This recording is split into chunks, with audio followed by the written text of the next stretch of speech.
Okay, so today we're going to show you how we make our favorite kokanee lures to date.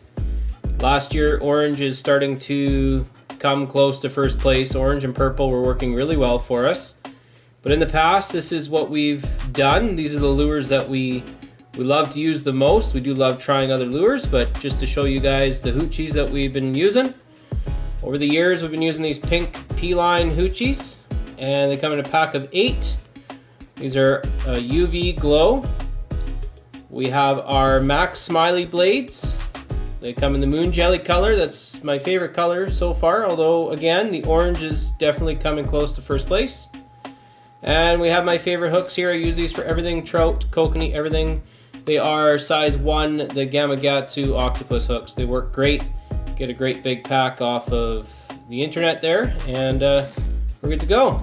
So I use a couple beads. Usually I use stock beads. Today we'll just be using glow beads, and we will tie these up. Okay, so thanks for tuning in here. We're going to show you really quickly how we tie up our Hoochies. We've got 2 hooks already pre-tied. I usually have them on my Lindy rig all pre-tied up. I don't pre-tie my lures, I pre-tie my hooks, and I build my lures out of a lure building kit on the boat. It's actually a really good exercise with kids. They love to build their own lures, so pre-tie a whole bunch of hooks.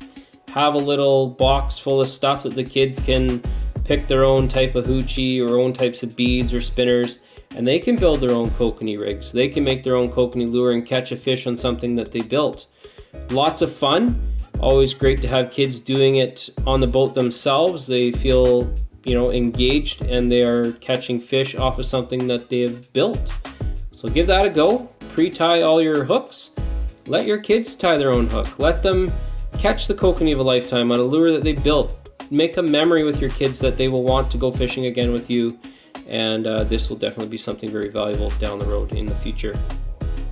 Now we're going to get a bunch of beads to put on these hooks so we can space out this Hoochie and the hooks in the Hoochie.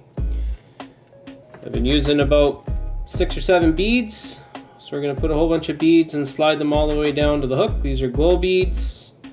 I love the glow beads now. I do have some old orange ones I'm trying to use up that I've had for salmon fishing. Doesn't seem to make a big difference, but it can. If the fishing's not good, you put everything glow on, you can catch more fish for whatever reason. The fish seem to like that. So we got 6 on, go for 7.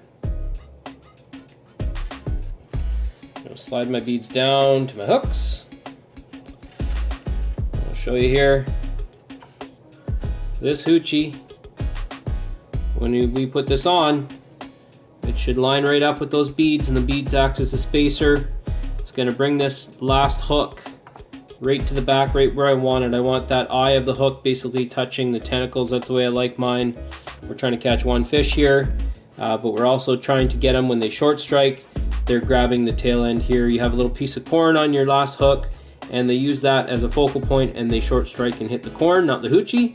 The Hoochie's kind of an attractor, and the corn is their focal point. So that's what we're using. We will grab the leader, and we'll slide this Hoochie on. So for the Hoochies, I like to kind of sometimes spin them. Sometimes it can open them up a bit. You got to be careful. The tentacles will go inside. Just got to pull them back out. So we'll slide the line up the Hoochie, bring it out, slide this Hoochie all the way down to the bottom. Okay, there we have it. So now we just get the beads, and we just got to kind of work it so you're not pushing tentacles up inside the Hoochie. Sometimes you get lucky, other times you don't. It's just the way it goes. Okay, I think we got most of them. We got one up in there right now. There we are. So there's our spacing.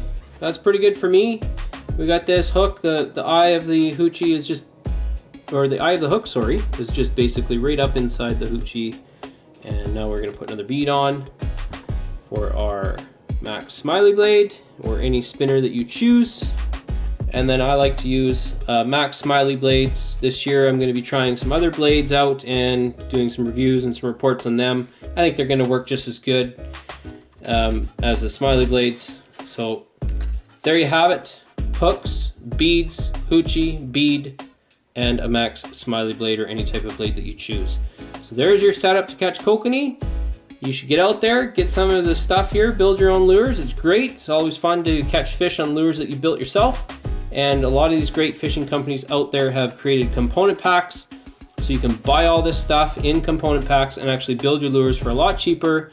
And learning how to retie them on the water is definitely something very important. You should learn how to do that. So hope you enjoyed this video. Please subscribe to our channel if you haven't already. And pass this video on to your friends. Let's share this one around and get people learning how to tie some hoochies. Thank you. Goodbye.